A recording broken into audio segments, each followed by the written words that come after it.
àwọn ọ̀run sọ̀rọ̀ ògo Ọlọ́run àti òfurufú fi iṣẹ́ ọwọ́ rẹ̀ hàn. Ọjọ́ dé ọjọ́ ń fọhùn àti òru dé òru ń fi ìmọ̀ hàn. Kò sì sí ohun kan tàbí èdè kan níbi tí a kò gbọ́ ìró wọn. Ìró wọn la gbogbo ayé já àti ọ̀rọ̀ wọn dé òpin ayé. Nínú rẹ̀ lórí pàgọ́ fún oòrùn tó dàbí ọkọ ìyàwó tí ń jáde ti ìyàwó rẹ̀ wá tí ó sì yọ bí ọkùnrin alágbára láti súré ìje.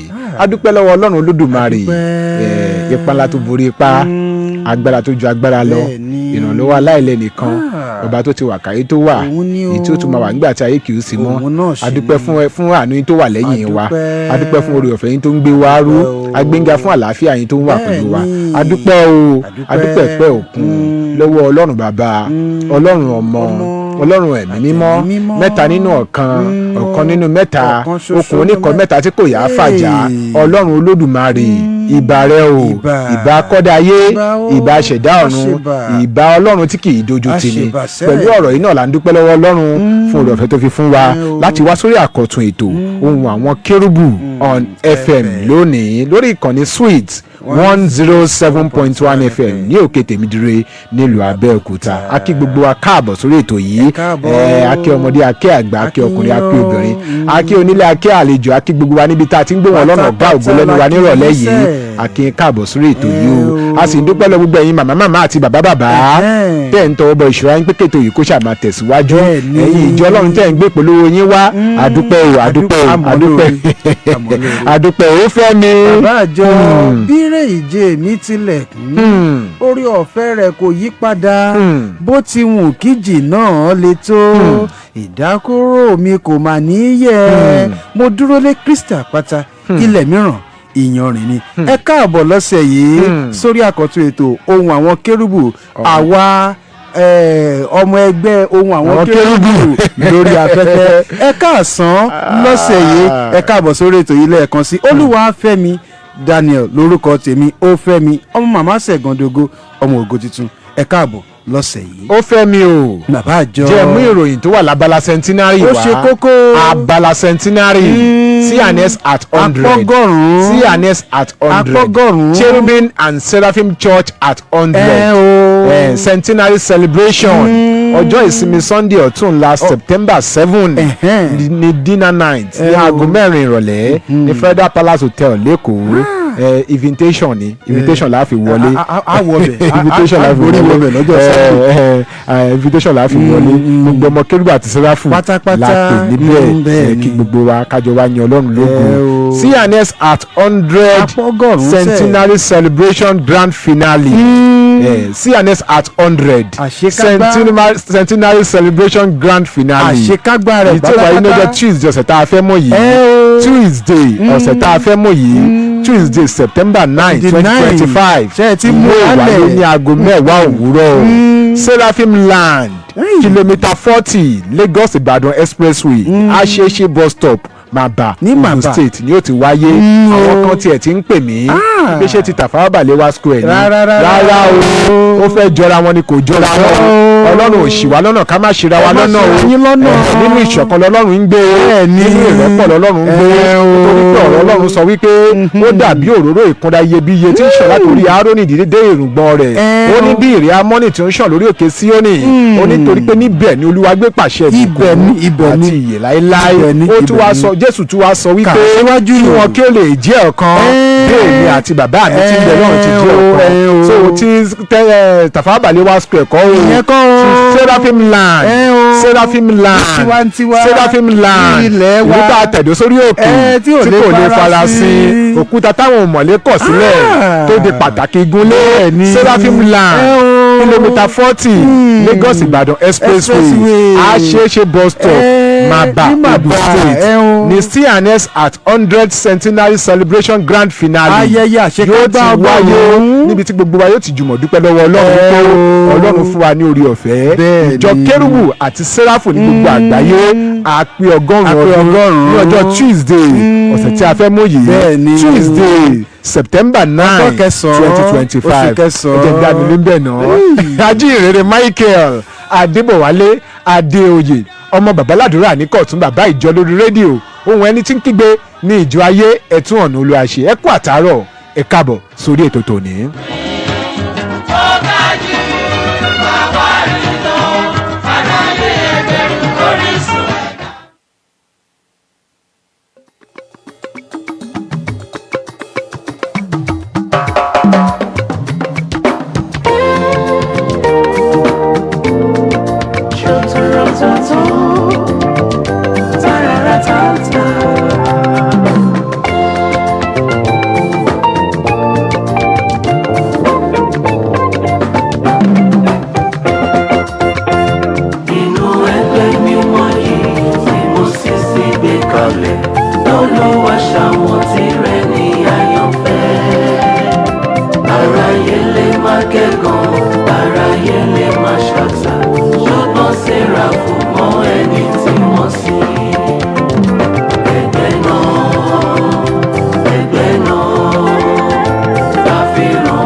Ofemi o ètò Ohun Awon Kerubu on FM ló ń lọ lọ́wọ́lọ́wọ́ lórí ìkànnì Sweet 107.1 FM adùn náà ní tọmọlọ́run ìbànújẹ́ ẹkún ọ̀fọ̀ yìí jẹ́ titi wa ìkorò lára àti tẹ̀mí kò ní jẹ́ tiwa o yóò máa dùn fún wa ni tí ó sì dùn fún wa dọjọ́ alẹ́ inú mi dùn ayọ̀ mi kún wípé ìjọ Kérúbù àti Séráfù pé 100 years of divine calling 100 years of divine encounter 100 ìbápàdé àtòkè wá 100 years of divine ministry 100 iṣẹ́ ìránṣẹ́ àtòkè wá iṣẹ́ ìránṣẹ́ tí ò kú tí ò paka tí kò bàjẹ́ tó paka sọ tọ́lọ́run sì ń ràn lọ́wọ́lọ́wọ́ àdúpẹ́ àti kí gbogbo ẹ̀yin bàbá àti gbogbo ẹ̀yin màmá bàbá wa nínú Olúwa tí wọ́n jẹ́ olórí fún gbogbo ìjọ Kérúbù àti Séráfù His Most Eminence Solomon Adegboyega Alao JP Supreme Head olórí CNS Unification Church Worldwide gbogbo Ecclesiastical Council gbogbo ìgbìmọ̀ babaládùúrà pátápátá akínyìn ẹ̀kú ọdún sà ẹ̀kú ọdún mà akínyìn ẹ̀kú ọdún gbogbo National Executive Council tí bàbá wa His Grace Most Reverend Elder Dr. S.A.O. Adeoye JP tí wọ́n léwájú fún tí wọ́n jẹ́ Chairman National Executive Council Secretary General Senior Apostle Tayo Ajose akínyìn sà àkú ọdún náà ẹ̀mí wa yóò ṣọ̀pọ̀ gbogbo National Executive Council adúpẹ́ lọ́wọ́ yín Centenary Steering Committee akínyìn náà yìí tí màmá wa nínú Olúwa Reverend Mother Esther Abimbola Ajayi JP tí wọ́n léwájú fún akínyìn àkú ọdún gbogbo ọmọ ìjọ Kérúbù àti Séráfù pàápàá lákì àkú ọdún yìí o ẹ̀mí wa yóò ṣọ̀pọ̀ ẹ̀ lórílẹ̀ àlàyé ẹ̀mí wa tó ṣe Centenary tọdún yìí yóò tún ṣe Centenary tọdún tó ń bọ̀ òun bá ń gbé kinní ìsókè. tàfi ràn wọ́n sí orí wọn ládé tàfi ìfẹ́ ṣe pínlẹ̀ ẹnikẹ́ni fẹsẹ̀ ìbùkún ayérayé lè jẹ́ ti. Ofemi bàbá àjọ èyí tí mo mú wá sórí ètò lónìí mo fẹ́ kí ẹ̀yin bàbá àti màmá tẹ́ wà nílé kẹ́ ẹ gbọ́ wa dáadáa ẹ gbọ́ wa o nítorí pé tá a bá ń sọ lórí ètò Ohun Awon Kerubu wípé ká kíyèsí àwọn ìjọ Ọlọ́run tá a máa lọ chọ́ọ̀chì pọ̀ ń ta o ẹ jẹ́ ká lé ẹ̀mí kíyèsára dáadáa nítorí bí ìta ṣe rí báyìí ó gba ká wà nínú ẹ̀mí ó gba ká wà nínú agbára èyí tí mo ń wálé ní ààfin tàbùkù ẹnikẹ́ni o rárá o a kò fẹ́ fi sin wa ń gbẹ́rẹ́ pàkọ́ ni nítorí nǹkan tí ìjọ Ọlọ́run dà lónìí tó dà lénìí èmi máa ń sọ ní gbogbo ìgbà wípé Ọlọ́run ló ń sìn wá àwa kọ́ là ń sìn Ọlọ́run nítorí wípé ayé ò wá bàjọ́ o ìjọ ló lọ ń bá ayé ìjọ ló fẹ́ farawé ayé ìjọ ló fẹ́ káṣà ayé ìjọ ló fẹ́ ṣe ohun táyé ń ṣe nítorí wípé a rò wípé òun gan la máa fi kó àwọn èèyàn jọ sínú agbo Ọlọ́run alààyè mo ń mọ ọ̀rọ̀ yìí wá sọ́dọ̀ àwa ìránṣẹ́ Ọlọ́run pàápàá àwa ọkùnrin àwa ìránṣẹ́ Ọlọ́run tá a jẹ́ ọkùnrin ó fi ìsapọ̀ ọ̀dọ̀ wa púpọ̀ a mú un wá láti fi sin wa ń gbẹ́rẹ́ pàkọ́ ni àti láti fi ṣe ìkìlọ̀ díẹ̀ nítorí pé tá a bá máa tọ́ra wa sọ́nà tá a bá máa yínra wa léèkan náà àmà níta sàgẹ́rẹ́ àní ṣubú lórúkọ Jésù kí ni mo fẹ́ fàyọ àwa ìránṣẹ́ Ọlọ́run tó jẹ́ pé tí ìjọ kan bá fẹ́ ṣe program tó wá fẹ́ ṣe program nínú chọ́ọ̀chì wọn á láwọn fẹ́ pè wá pé ká wá mínísítà bí oníwàásù wọ́n rí i pé anointing tó wà nínú ayé yín ó dúró dáadáa wọ́n rí i pé Ọlọ́run ń lò yín fún ìran àkókò yìí wọ́n wá wò wípé nínú gbogbo ẹgbẹgbẹ̀rún ìránṣẹ́ Ọlọ́run tó Ọlọ́run pè ní irú àkókò báyìí ẹ jẹ́ ká pẹ́ nìyí bóyá wọ́n gbàdúrà sí ni bóyá nínú èrò nínú ìmísí Ọlọ́run ti yàn pé ẹ jẹ́ ká lu ẹni yìí wọ́n wá pè yín pé kẹ́ ẹ wá mínísítà nínú chọ́ọ̀chì wọn ẹ̀yin wá ń sọ fún wọn wípé ó níye tẹ́yìn máa gbà ó tẹ́yìn bá máa wá ó níye tẹ́ máa gbà ó wọ́n ní àdáde àṣìbá pé wíkẹ́ wá wàásù ni ẹ ní láti charge ọ̀nà rárá ó níye tẹ́ máa gbà ó àwọn olórin tẹ́ pé ṣé kò níye tó fẹ́ gbà lọ́wọ́ yín ni instrumentalist tẹ́ pé ṣé kò níye tó fẹ́ gbà lọ́wọ́ yín ni engineer instrument tẹ́ fẹ́ gbà ó ṣàníye tẹ́ fẹ́ gbà tó fẹ́ fún ó dáa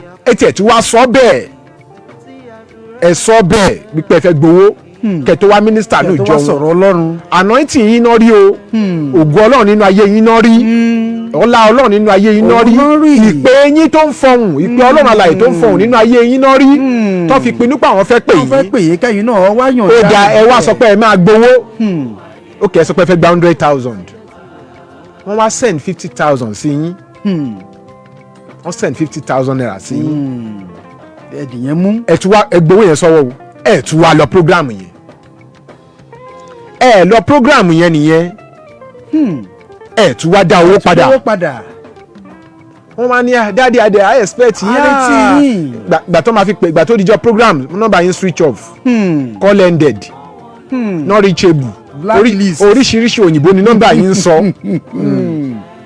ṣe ń gbọ́ bẹ́ẹ̀ yẹn ẹ tún wá lọ nìyẹn ẹ wá dá owó padà wọ́n á ní owó ìgbàlẹ̀ máa bá wa dá ẹ wá ń sọ fún wọn wípé kọ́ tún pè yín níjọ́ mi ṣé tó bá yẹ pé Ọlọ́run ló mú yín fún program yẹn pé kọ́ pè yín ṣé ẹ tún rò pé Ọlọ́run náà máa tún rí assign ní fún another assignment. níbẹ̀ náà Ọlọ́run ò kí ń fẹ́ disappointment Ọlọ́run ò kí ń ronú bí àwọn ènìyàn ṣe ń rò ẹ lọ program yẹn ẹlẹ́fẹ́ gbowó ẹ sì gbowó wọ́n send owó sí yín part payment ó pé kò pé ẹ lọ program yẹn ẹ tún dá owó padà ẹ̀yin bàbá wa nínú ìgbàgbọ́ ẹ̀yin tí Ọlọ́run ń lò ẹ̀yin àgbà nínú ẹ̀mí ẹ̀yin atótilétọ̀ ẹ̀yin tọ́lọ́run ń lò láti fi ṣíwájú ẹ̀yin mẹ́ńtọ̀ àwọn mẹ́ńtì ẹ̀yin là ń bá wí.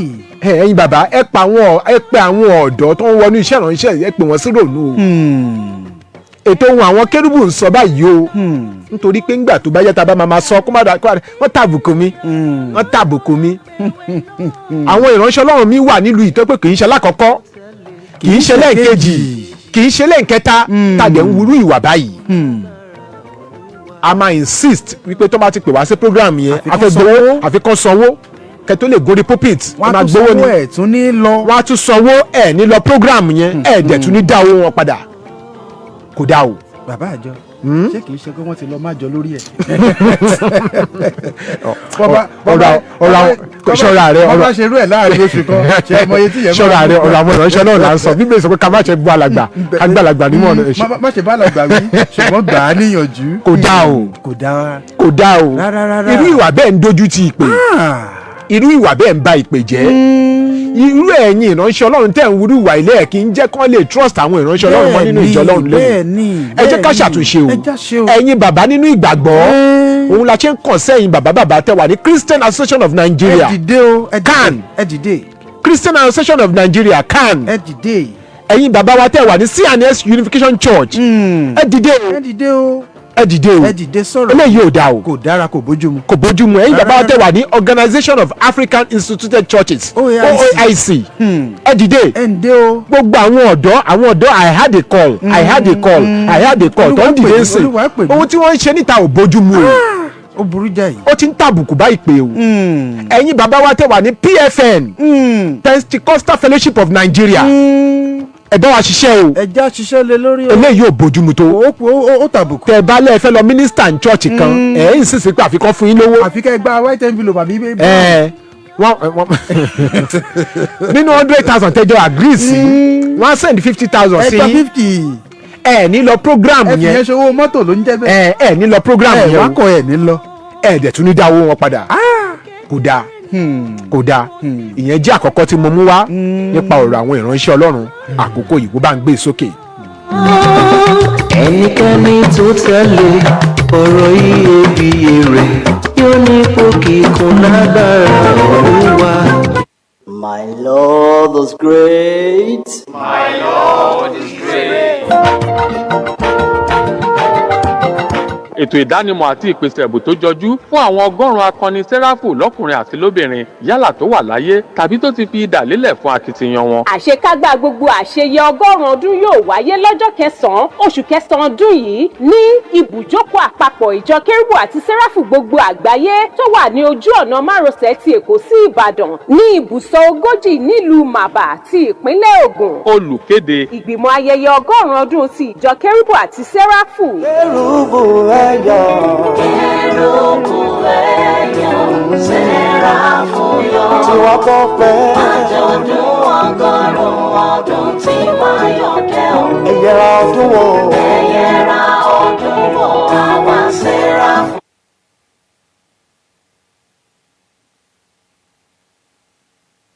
Ẹ tẹ́tí sí ìkéde pàtàkì Jáàjì Over Shalom Spiritual Church Àgọ́-Gídíónì headquarters ló ń kéde ó sì ń pe gbogbo ènìyàn ṣíṣe ìdúpẹ́ àjọ̀dún ìkórè ọlọ́dọọdún ọdún karùndínlógójì irú 35 years annual harvest thanksgiving service ìṣàkóso nínú ìbùkún Dominion Blessing Genesis chapter 1 verse 26 ní àkòrí tí yóò wáyé ní ọjọ́ ìsinmi Sunday kọ̀ọ̀kan nínú oṣù kẹwàá ọdún yìí Sunday October 5 2025 ní aago mọ́kànlá òwúrọ̀ 11 a.m. nínú ilé ìjọsìn wọn tó wà behind Òwu Baptist Primary School àti Olúbadé Òwu Abẹ́òkúta Assistant Venerable Superior Evangelist A. Oríjà ní oníwàásù ọ̀jẹ̀ náà Royal Fathers of the Day His Royal Majesty Ọba Dr. Clement Kọ́láwọlé Akínọláléwó of Ìléwó Orílẹ̀ Kingdom àti bàbá àwọ̀ His Royal Majesty Ọba Solomon Àtàndá Oyèbíolú of Àrèkù Imperial Priest Prophet Omírẹ̀mí Elohim Baálẹ̀ Èrù Ìléwó Orílẹ̀ Kingdom Chairman Harvest Committees Eminence Primate Prophet Dr. S.A. Adéàlá Supreme Head Jáàjì Over Shalom Spiritual Church Worldwide olùgbàlejò 0803-721-7980.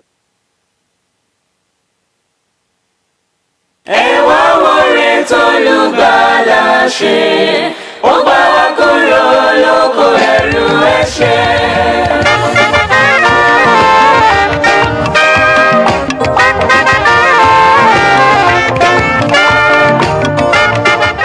ẹ káàbọ̀ padà sórí ètò Ohun Awon Kerubu on FM láti iléeṣẹ́ Sweet 107.1 FM ní òkè tèmídúró nílùú Abẹ́òkúta. Ofemi mo mú ọ̀rọ̀ kan wálẹ̀ kan ìyẹn ní tàwa ìránṣẹ́ Ọlọ́run tó máa pè wá níbi program tó jẹ́ pé àwa lọ́lọ́run sọ pé kán lò wọ́n gbàdúrà sí Ọlọ́run sọ pé àwa ni kán lò fún program yẹn àwa ni Ọlọ́run fẹ́ pọ́n ìpè rẹ̀ lé fún program yẹn nígbà tó wá pè wá a sọ wípé ẹ máa gbowó ni o ẹ̀yin máa gbowó ni kò yẹ kẹ́ tiẹ̀ kọ́kọ́ request fowó iṣẹ́ látòkè wá ní hallelujah kò yẹ kẹ́ request fowó ẹ tiẹ̀ wá sọ wípé ẹ máa gbowó ni ó dàda di èèlò lẹ fẹ́ gbà ó ní 100,000 wọ́n wá send 50,000 sí yín program yẹn ẹ̀ wá lọ ẹ̀ dẹ̀ tún dáwó padà kò yẹ kó rí bẹ́ẹ̀ ẹ wá ń sọ fún wọn pé ẹ kọ́ máa wọ́ọ́dí kan tún pè é sí program mi ìjọ mi kí ló fún yín l'assurance pé ẹ̀yin kí ló fún yín l'assurance pé Ọlọ́run fẹ́ assign fún program yìí ṣe ẹ jẹ́ ká máa rántí pé àwọn ìjọ tó ń pè wá yìí wọn ò rí bákan náà àwọn ìjọ mi wà tó pé wọ́n ní ètò wọn jinlẹ̀ ètò wọn jinlẹ̀ lára àti lẹ́mìí ju nǹkan tá a lérò lọ àkọ́kọ́ ni ẹ sọ pé ó dení o ìkejì òun lẹ́yìn ìránṣẹ́ Ọlọ́run tó yẹ pé tẹ́ ẹ bá lọ mínísítà nínú chọ́ọ̀chì kan nọ́mbà àwọn obìnrin ẹ̀yin ò ń yé gba nọ́mbà lọ́wọ́ àwọn obìnrin ẹ̀yin ò ń yé gba nọ́mbà àwọn obìnrin olóbìnrin lẹ́mọ̀ máa target nínú chọ́ọ̀chì yẹn ẹ̀yin ò ń yé gba nọ́mbà ńbẹ̀ àbí kẹ́ máa gba nọ́mbà àwọn ọmọ ìjọ tí ì ṣe ọmọ ìjọ yín tẹ́lẹ̀ mínísítà nínú ìjọ oníjọ ẹ wá máa gba nọ́mbà àwọn ọmọ ìjọ tí ì ṣe ọmọ ìjọ yín ẹ wá máa ní ẹ rí mẹ́sẹ̀gì kan sí wọn ẹ fẹ́ gbàdúrà kan fún wọn lẹ́yìn kọ́ máa bá yín ní chọ́ọ̀chì yín ẹ fẹ́ nètò kan kò yẹ kó rí bẹ́ẹ̀ o rárá Yorùbá bọ̀ wọ́n ní pé oko kì í jẹ́ ti bàbá tọ́mọ kó má làálàá gbogbo nǹkan tá a bá dẹ̀ ń ṣe nínú iṣẹ́ ìrànṣẹ́ jẹ́ ká máa ṣe níwọ̀ntúnwọ̀nsì èmi yìí ti lọ mínísítà ó fẹ́ mi o èmi bàbá ìjọ mo ti lọ mínísítà nínú ìjọ kan rí tó yẹ pé òjò pa mí débẹ̀ òjò tún pa mí jáde ni òjò táwọn wí burú jù lórí ọ̀rọ̀ pàfẹ́ lọ ṣiṣẹ́ olúwa yìí òjò pa mí débẹ̀ òjò tún pa mí jáde ẹ̀dẹ̀ ṣiṣẹ́ olúwa pẹ̀lú aṣọ tó tutù ẹni tí wọ́n ń gbà tí mò ń lọ nínú àwọn ọmọ ìjọ tí wọ́n fún ní envelope pé gba envelope lọ mú fún oníwàásù kan fi ṣòwò mọ́tò mi ti àmọ̀ bí agree ni pé gba envelope lọ fún oníwàásù kò tún fi envelope yẹn jíṣẹ́. kì í ṣe pé yín béèrè o mi ò béèrè o wọ́n kàn fún yín ni wípé bóyá lẹ́yìn ọ̀sẹ̀ méjìlá làgbàjọ wọn ń béèrè lọ́wọ́ mi pé ẹ̀ṣẹ̀ ìbínú pé owó tá a fún yín níjọ́ yẹn kéré mo ní dáàdi wọn fún mi lówó kankan o owó níbo wọ́n ní táwọn fún náà pásítọ̀ kíníkan pé kán fún yín wọn fún mi kankan o pásítọ̀ kọ́nà ẹ̀ bàbá yẹn wá ń sọ fún mi pé 30,000 naira làwọn fi sínú envelope yẹn pé kán mú fún un pásítọ̀ tá à ń wí yìí mi ò débẹ̀ lọ bá jáde nílé ni mi ò sì rán ẹnikẹ́ni lọ kojú ẹ̀ nítorí pé ó ti gba èrè tiẹ̀ náà bẹ́ẹ̀ ni gẹ́gẹ́ bí ọ̀rọ̀ olúwa tó bá ti dọ̀rọ̀ olówó dé bá a ṣe máa ń ṣe kò dá o àwa ìránṣẹ́ ọlọ́run àkókò yìí àwa young prophets àwa mo gba call ọlọ́run pè mí ó ti pè mí ọlọ́run rán mi bá ṣe ń ṣe tó bá ti dọ̀rọ̀ olówó dé kò dá tó owó yìí pọ̀ jù. tá a bá wá lọ church orí church yẹn ká wá máa gba nọ́mbà àwọn obìnrin olóbìnrin àbí ká máa tá a bá ti rákùnrin kan tó lówó lọ́wọ́ dáadáa ní church tàbí tá a ó wọṣọ kan tó dàbí pẹ́. tàbí ẹni tó ń pè gẹ́gẹ́ bí àlejò pàtàkì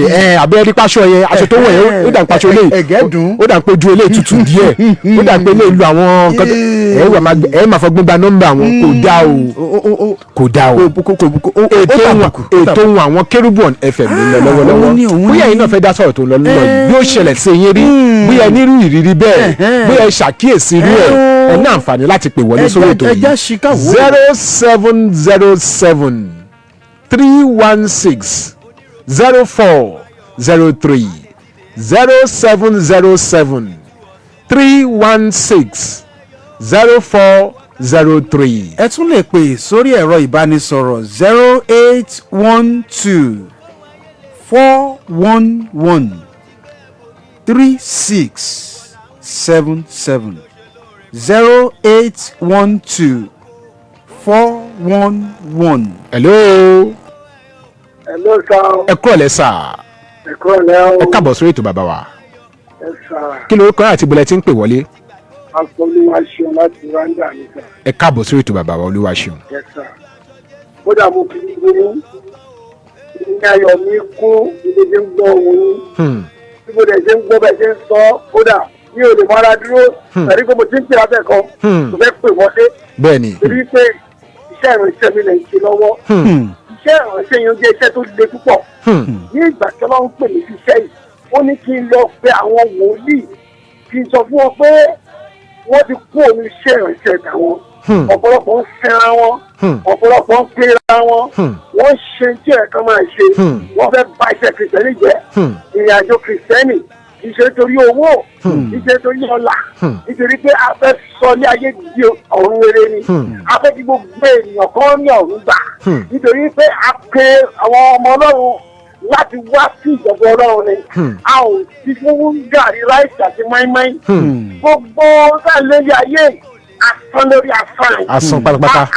nígbà tí mo bẹ̀rẹ̀ sí sọ mo lọ sí PFN mo lọ sí CAN kódà okùn díẹ̀ kan sọ mí lóko ọ̀tọ̀ ní pé Ọlọ́run ò pélé wọ́n sọ̀sọ́kúsọ wọ́n sọ̀rọ̀ kọ́rọ̀ ṣùgbọ́n èmi dúró lórí iṣẹ́ ìrìnsẹ̀ mi mo sọ fún wọn pé wọ́n kọ́ ló pè mí wọ́n lè jẹ́ chairman gbogbo CAN ó lè jẹ́ chairman gbogbo PFN ó lè jẹ́ chairman gbogbo Bible Society ó lè jẹ́ chairman gbogbo Scripture Union ṣùgbọ́n Ọlọ́run sọ fún mi ni pé ẹ ò tẹ̀lé ọ̀rọ̀ Ọlọ́run gbogbo wọn bẹ̀rẹ̀ sí ni máa gbógun tì mí ṣùgbọ́n èmi dúró lórí iṣẹ́ ìrìnsẹ̀ mi èmi ò bá wọn ṣeré èmi sọ fún wọn pé Ọlọ́run mi ló rán mi níṣẹ́ ìpè yẹn rebete rebete hello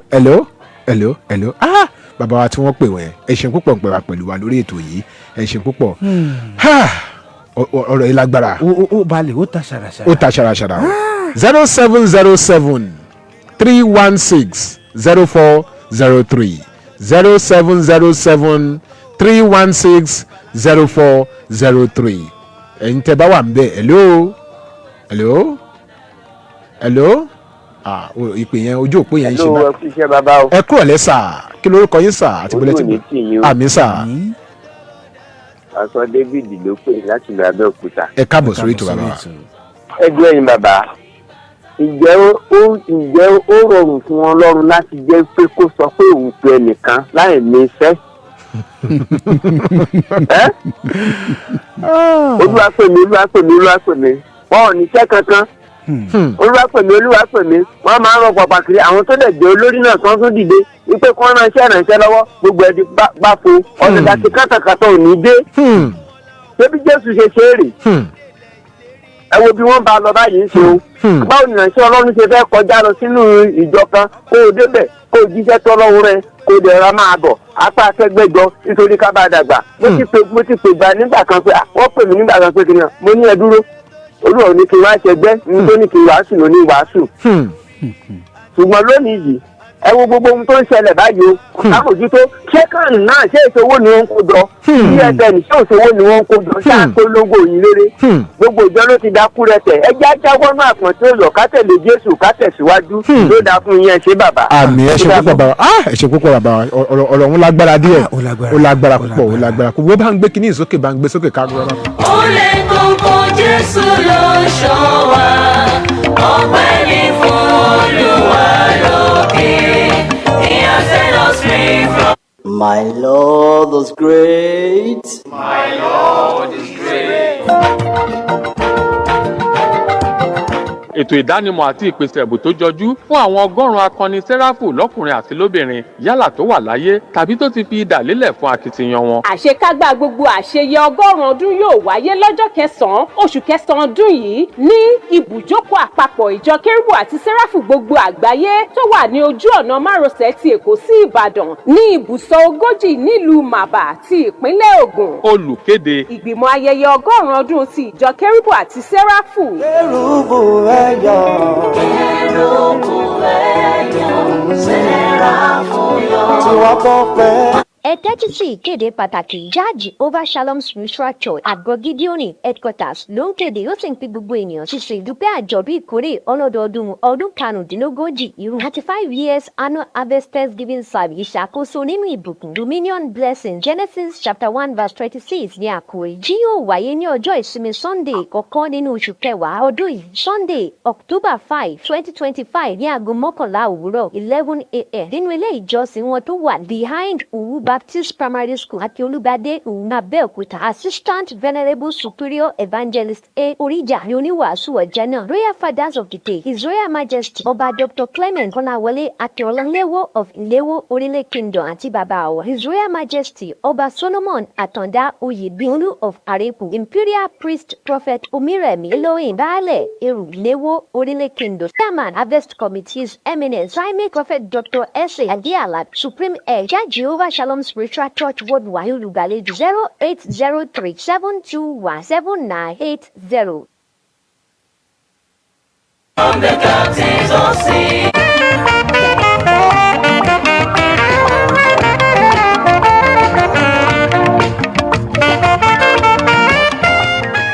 ẹ káàbọ̀ padà sórí ètò àwọn Kerubu FM láti lè ṣe Sweet 107.1 FM ní òkè tèmídìrè nílùú Abẹ́òkúta ohun tá à ń gbé yẹ̀wò lónìí òun ni ọ̀rọ̀ àwa ìránṣẹ́ Ọlọ́run àkókò yìí àwa máa sọ a sì fẹ́ ká ṣàtúnṣe ni bẹ́ẹ̀ ni tó pé tó bá débi ká má dárúkọ o kó má di pọ́n bá mi lórúkọ jẹ́ o orí tábìlì yìí ti kún. wọ́n ní ìránṣẹ́ Ọlọ́run hello wọ́n ní ìránṣẹ́ Ọlọ́run míì kan kì í ṣàkọ́kọ́ kì í ṣèkejì kì í ṣèkẹta tọ́nà máa pè wá ọ máa pè yín sí program ní church kan ẹ máa insist pé fẹ́ gbowó.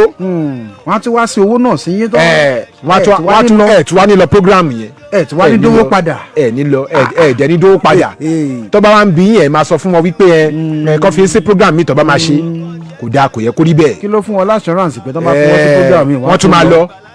kò yẹ kó rí bẹ́ẹ̀ kí la sọ gbàgbọ́ di kí la sọ ṣẹ́ ìránṣẹ́ di kí la sọ di àtàwọn tó jẹ́ pé tá a bá lọ sí church oní church àwọn máa lọ sọ mẹ́sẹ̀gì fún wọn ń bẹ̀ bẹ́ẹ̀ ṣe sọ mẹ́sẹ̀gì fún wọn lẹ́ máa gba nọ́mbà wọn pàápàá àwọn obìnrin àwọn ìyàwó oníyàwó àgàgà yìí tẹ́ bá rí pójú ẹ̀ tutù ṣẹṣẹ́ ìránṣẹ́ náà là ń ṣe ìṣá ní bá wọn ṣèṣin lágbára Ọlọ́run ọ̀gá ògo ẹ jẹ́ ká rò ó dáadáa o Jésù ń sun omi jẹ́ o ẹ̀jẹ̀ rẹ̀ pẹ̀lú ń ké pé ìṣe tí a ó fi kú o ṣé bá ó ṣe máa bá lọ nìyí gbogbo àwọn young prophets ìdí nìyí ta fi ń pe gbogbo ẹ̀yin bàbá ẹ̀yin kọ àti ìríjú Ọlọ́run ẹ̀yin escos ẹ̀yin executive ẹ̀yin opinion leaders bí Christian Association of Nigerian CAN ṣe wà ẹ jẹ́ ká ṣiṣẹ́ lórí àwọn nǹkan wọ̀nyí. ẹ jẹ́ àṣẹ bẹ́ẹ̀ o.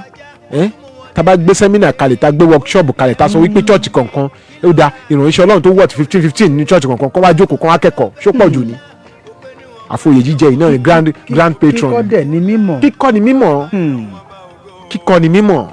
kíkọ́ ni mímọ̀ ìjọ PFN ẹ jẹ́ ká ṣiṣẹ́ lé lórí ẹ jẹ́ ká caution àwọn young ministers tá a ní Organization of African Instituted Churches OAIC à ń pè wá sàkíyèsí o. àkíyèsí ni o. CNS unification ọ̀rọ̀ tí ń súnmọ́ wá bọ̀ o ẹ jẹ́ ká ṣiṣẹ́ lé lórí o ẹ jẹ́ ká ṣiṣẹ́ lé lórí o ẹ jẹ́ ká ṣiṣẹ́ lé lórí o àwọn young ministers wa tí ò níṣẹ́ àbí Olúwapèmí at the age of 22 kò ní school start kò níṣẹ́ tó ń ṣe Olúwapèmí ojú kan náà ni Olúwapèmí kò ní school start kò níṣẹ́ tó ń ṣe èèyàn bíi 9 ti lóyún fún ṣé bá ṣe máa bá lọ lórí Olúwapèmí yìí náà ni lórí Olúwapèmí yìí náà ni 0707 316 0403 0707 316 0403 0812 411 3677 0812 411 3677 ní àwọn ojú òpó tẹ̀lé pèsè. tẹ̀ láǹfààní láti pèsè bóyá ó ti ṣẹlẹ̀ sáláyìíká yín bóyá ó ṣẹlẹ̀ nítòsí yín bóyá yín náà ṣàkíyèsí irú ẹ̀ ẹ jẹ́ ká gbọ́ lórí ètò Ohun Awon Kerubu on FM. Kò yẹ kó máa lọ bẹ́ẹ̀ o. Kò yẹ kó rí bẹ́ẹ̀ o. Àwa ikọ̀ àti ìríjú Ọlọ́run alààyè. Kò yẹ kó rí bẹ́ẹ̀. Mo sọ dáadáa wípé ó ti ṣẹlẹ̀ sí mi rí. Tẹ́ pé mo lọ chọ́ọ̀chì kan mo lọ wàásù báyìí. Òjò pa mí wọbẹ̀. Ṣé àwọn òjò kan wà tọ́wọ̀n ní dábọ̀rọ̀? Wà á dé òde fẹ́ lọ́lé. Ojú rí tó. Òjò pa mí débẹ̀. Òjò dẹ̀ tún pa mí kúrò ńbẹ̀. Ó tún pa ní kúrò. Ẹni tán ní kó fún mi lẹ́ńlọ́pù pé dáàdi ẹ ti wá mínísítà lọ́dọ̀ wa bless God nínú ayé yín. We bless the anointing of God in your life. Kò tiẹ̀ fẹ́ envelope jíṣẹ́. Ìṣe ló pamọ́ ka. 30,000 naira. Bóyá lẹ́yìn ọ̀sẹ̀ kan àbọ̀sẹ̀ méjì ní alàgbà wọn ṣe à ń pè mí pé ẹ ṣé o ẹ kú dìde ẹjọ́ sá o God bless you sir. We enjoy the power of God in your life sir. Ẹ ọmọ yẹn ṣe ìbínú pé owó tọmọ yẹn ta fún yín ẹ kéré. Ó ní nǹkan kan ò dọ́dọ̀ mi o bí ó kéré kó pọ̀ kó tiẹ̀ wọ̀dọ̀ mi. Bóyá brown ni bóyá green ni bóyá blue. Nígbà bàbá yẹn tiẹ̀ fẹ́ máa sọ mo ní ẹ jẹ́ ká dé mọ́ síbẹ̀ àtẹ̀mí àtẹ̀yìn ẹ jẹ́ ká jọ dé mọ́ síbẹ̀ ṣẹ̀rí òun tó ṣe òun ti gbèrè tiẹ̀ bó bá jẹ́ yẹn ẹ máa lọ bẹ̀ lọ́jà bó bá jẹ́ yẹn ẹ lọ bẹ̀ lọ́pàá ẹ jẹ́ ká kíyèsára ẹ wo nǹkan tí pè dí ẹ wo nǹkan tí ṣẹ̀nà iṣẹ́ dì Ọlọ́run àlà wọ́n ti ẹ̀ ṣẹlẹ̀ lójú mi kò tí ì pẹ́ kò jìnnà yín rárá òun lélẹ̀ ti ẹ̀ ṣẹlẹ̀ arákùnrin yìí ìránṣẹ́ Ọlọ́run lòun náà wọ́n ti ẹ̀ pé gẹ́gẹ́ bí oníwàásù ó kàn jẹ́ ọ̀rẹ́ oníǹkan ni ọ̀rẹ́ oníǹkan ṣùgbọ́n ìránṣẹ́ Olúwa lòun náà wọ́n ń ṣiṣẹ́ ìránṣẹ́ nínú ilé wọ́n ń ṣọdún wọ́n ń ṣèsìn nínú ilé òun ń ṣèsìn míì nílé àánú fún àwọn ọmọ ọ̀dọ́ tí kì í ṣèwọ gan lólùṣọ́ àgùntàn wọn kò yẹ kó máa rí bẹ́ẹ̀ gbogbo tó sì ń gba nọ́mbà ó tún ń gbowó ó ń gbà tọrẹ àánú. àìníbẹ̀rù ni kò yẹ kó máa rí bẹ́ẹ̀ kò bójúmu. ibi tá a bá pè ní ìjọ Ọlọ́run ó yẹ kí ó dálínẹ̀s wà. hello.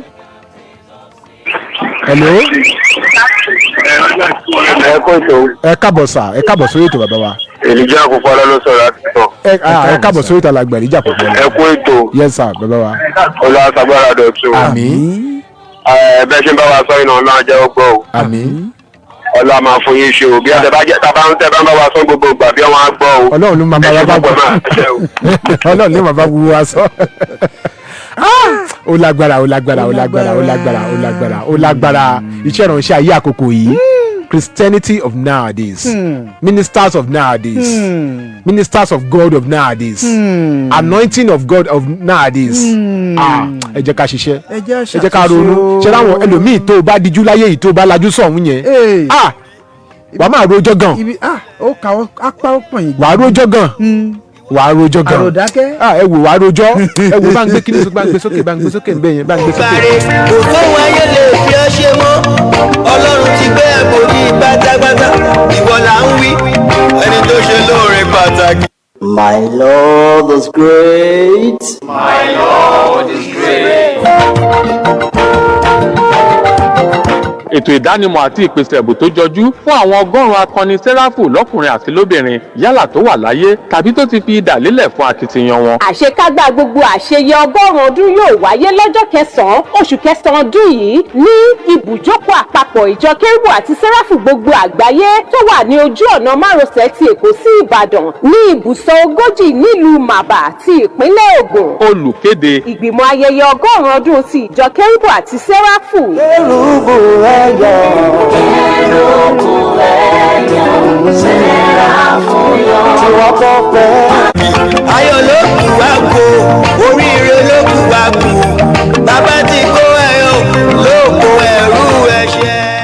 adúpẹ́ lọ́wọ́ ọlọ́run adúpẹ́ lórí ètò Ohun Awon Kerubu on FM Bẹ́ẹ̀ni. láti iléeṣẹ́ sweet 107.1 FM ní òkè tèmídúró nílùú Abẹ́òkúta ibẹ̀ náà láti wà tá a ti ń sọ̀rọ̀ ọlọ́run jáde kì í ṣe nípa ipá o kì í ṣe nípa agbára o bí kò ṣe nípa agbára ọlọ́run ọ̀gá ògùn olúwa ló fi rán wa ẹni tó bá sì pé ènìyàn kò kì í dójú ti ènìyàn ẹni tó bá rán èèyàn kì í dójú ti ènìyàn òun ló rán wa níṣẹ́ tó sì ti ń jẹ́wọ́ ara rẹ̀ nínú ayé wa òun ni wípé àwa ìránṣẹ́ ọlọ́run àkókò yìí pàápàá àwa young ministers I had a call èyí tó had a call èyí tí Bible school call gbogbo apáyọ́tà kalọ̀ lẹ́mí kíyèsára ẹ jẹ́ kalọ̀ lẹ́mí kíyèsára torí à ń sọ ń sìn yín tó bá yá tàbá bẹ̀rẹ̀ sí sọ pé níbi báyìí kó má di wípé kò yẹ kó ṣe bẹ́ẹ̀ yẹn kó má di bẹ́ẹ̀ o ẹ̀yin bàbá wa ní CAN Christian Association of Nigeria PFN Pentecostal Fellowship of Nigeria OAIC Organization African Institute Churches CNS Unification ó ń bọ̀ dẹ̀dẹ̀ àwọn ọ̀dọ́ pàápàá tó máa ní wọ́n pè yín chọ́ọ̀chì kan ọlọ́run ló rán wọn pé kán pè yín kẹwàá mínísítà ní chọ́ọ̀chì wọn kò yẹ kẹtẹ sọ pé fẹ́ gbowó nípa ẹtẹ sọ pé fẹ́ gbowó yẹn aṣọ ó ti fi hàn gẹ́gẹ́ bí ìránṣẹ́ ọlọ́run tí kò ní stand ẹ wá lè fẹ́ gbowó nìyẹn 100,000 lè fẹ́ gbà ó dà wọ́n wá fún yín 50,000 nípa kẹ́ fi wá ẹ wá lọ bí program yẹn ìjọ yẹn jọ program yẹn nọ́mbà yín wọ switch off ó wọ not reachable ó wọ user busy oríṣiríṣi èdè ló ń sọ oríṣiríṣi ayá ló ń pè ẹ lọ wọ́n tún wá bí pé owó tó ń fún yín kọ́ ẹnì kan pè sí program mi ẹ máa wá ta ló sọ fún yín pé ọlọ́run fẹ́ lóyún fún program mi tọ́fẹ́ ṣe yẹn ta ló sọ fún yín bẹ́ẹ̀ kò dáa o àbí ẹ̀yin tẹ́ bá lọ sí church oní church lọ minister oríṣiríṣi message lè máa sọ̀rọ̀ bẹ́ẹ̀ ṣe ń sọ message fáwọn ọmọ ìjọ oníjọ lè máa gba nọ́mbà wọn bẹ́ẹ̀ àgàgà àwọn obìnrin àwọn ìtẹ́bá ìtọ́jú wọn tutù dáadáa lára àwọn ọmọ lólóló kò dáa a ti ń sọ ìpinnu díẹ̀ ẹ jẹ́ ká lẹ̀ mí kíyè sára ẹ jẹ́ ká lẹ̀ mí kíyè sára ẹ̀yin bàbá ẹ dìde ẹ kọ́ṣọ́n àwọn ọ̀dọ́ nínú agbórímọ̀ Kristi lónìí ẹ pè wọ́n lákèésí ṣe nígbà tó ti di pé àwa tá à mẹ́ńtọ̀ àwọn mẹ́ńtọ̀ tá a ti fọwọ́ bàwí sẹ́yìn tó ti di pé ìṣàkọ́lẹ̀ tó mú wá wọ́n gbé búrẹ́dì wálé ni wọ́n ra aṣọ fún dáàdì wọ́n ra bàtà kò jẹ́ ká lè sòtọ́ ọ̀rọ̀ mọ́ gbogbo ìjọ Kristi pàápàá ló affect kò yẹ ẹnikẹ́ni sílẹ̀ kò yẹ kó rí bẹ́ẹ̀ 0707 316 0403 0707 316 0403 0812 411 3677 0812 411 3677 ní àwọn ojú òpó tẹ̀lé àǹfààní láti pèsè ètò Ohun Awon Kerubu on FM ló ń lọ lọ́wọ́lọ́wọ́ lórí ìkànnì sweet 107.1 FM adúpẹ́ tó bá ń gbé sókè bá ń gbé sókè. ó fọwọ́ kan ṣẹ́ bí aṣọ Jésù ló bá dìgbàlà lọ́gán o ìgbàlà ti dé ayọ̀ àyèké o. See what the Lord has done. He has set us free from the captivity. Come and see, Come and see what the Lord has done. He has set us free. adúpẹ́ lọ́wọ́ ọlọ́run olódùmarè sàn ni ọlọ́run máa ń lò wá láti sọ̀rọ̀ agbára rẹ̀ jáde àwọn wà láti tàbùkù ẹnikẹ́ni ohun tá a bá kíyèsí tó bá ń dórí tébù wa a máa sọ kó má de pé ó fẹ́ mi ọmọ màmá Ṣẹ́gun-Òdògún iṣẹ́ tó lù wá rán wa Nàìjíríà lájẹ àwọn kan ní ẹ má sọ àwọn èèyàn gbọ́dọ̀ yọ bàbá ti gan ni ẹ̀ bàbá ti gan ni à á sọ nítorí pé kò yẹ kó rí bẹ́ẹ̀ tàbí tó bá tiẹ̀ tó wá mẹ́sàn-án tó wá àásọ nítorí pé kò yẹ kó rí bẹ́ẹ̀ tí ò bá ti yẹ kó rí kò yẹ kó rí bẹ́ẹ̀ ni irú wa ò ní wà níbì kan kọ́ wa ni àṣìbá àwọn atọ́kùn ètò wọn àwọn kérúbù náà wà níbẹ̀ wọ́n wà níbẹ̀ ṣojú wọn kò dá tó ẹ jẹ́ ká lẹ̀ mí kíyè sára ká máa fèyí ṣe lọ lórí ètò tòní ká máa fèyí ṣe tọ́ nítorí pé ọjọ́ ń rebi àná òun sì ń rebi àtiwọ̀ títí ọjọ́ mẹ́jọ táwọn tó láǹfààní láti pàdé lórí àkọ́tún ètò Ohun Awon Kerubu on FM lórí ìkànnì Sweet 107.1 FM ní òkè tèmi dire ní ìlú Abẹ́òkúta Olúwafẹ́mi Daniel lórúkọ tèmi ó fẹ́mi ọmọ màmá Ṣẹ́gun-Òdògún ọmọ ògo tuntun káfíńrà táyọ̀ pàdé níjọ́ mẹ́jọ.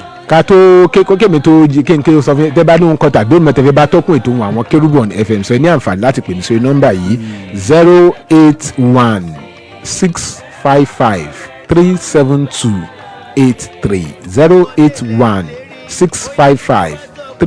081-655-37283 CNS at 100 Centenary celebration kilometre 40 Lagos Ibadan expressway Maba Aṣeéṣe ló ti máa wáyé ní September Tuesday ọ̀sẹ̀ tá a fẹ́ wọ̀ yìí September 9 and kí bàbá wa His Most Eminence Solomon Adegboyega Alao JP Supreme Head olórí CNS Unification Church Worldwide àti gbogbo àwọn bàbá ládùúrà and kí bàbá wa His Grace Elder Dr. S.A.O. Adeoye JP tí wọ́n jẹ́ National Executive Council Chairman àti gbogbo National Executive Council and kí màmá wa Reverend Mother Esther Abimbola Ajayi JP tí wọ́n jẹ́ Chairman fún Centenary Steering Committee tí wọ́n jẹ́ Chairman fún Centenary Steering Committee àti gbogbo committee lápapọ̀ gbogbo State Chairman gbogbo State Exco àti gbogbo Wings àti gbogbo àwọn ọmọ Kérúbù àti Sẹ́ráfù lápapọ̀ gbogbo àpapọ̀ la kí àlàáfíà Ọlọ́run ọ̀gá ògo yóò jùmọ̀ wá pẹ̀lú ọkàn wa balẹ̀ àfààyè pàdé lọ́sẹ̀ tó ń bọ̀ lórí ètò Ohun Àwọn Kérúbù on FM ajínrere Michael Adébọ̀wálé Adéoyè lórúkọ tèmi ọmọ bàbá ládùúrà ní Kọ̀tún bàbá ìjọ lórí rédíò ohun ẹni tí kígbe ní ìjọ ayé ẹ̀tún ọ̀nà Olúwa ṣe àlàáfíà Ọlọ́run ọ̀gá ògo apá ọmọ títí àfipàdé lọ́sẹ̀ tó ń bọ̀ láṣẹ Ọlọ́run ọ̀gá ògo shalom shalom. ọba tó gbénú abẹ́bẹ́ ṣọlá ó gbénú wọn.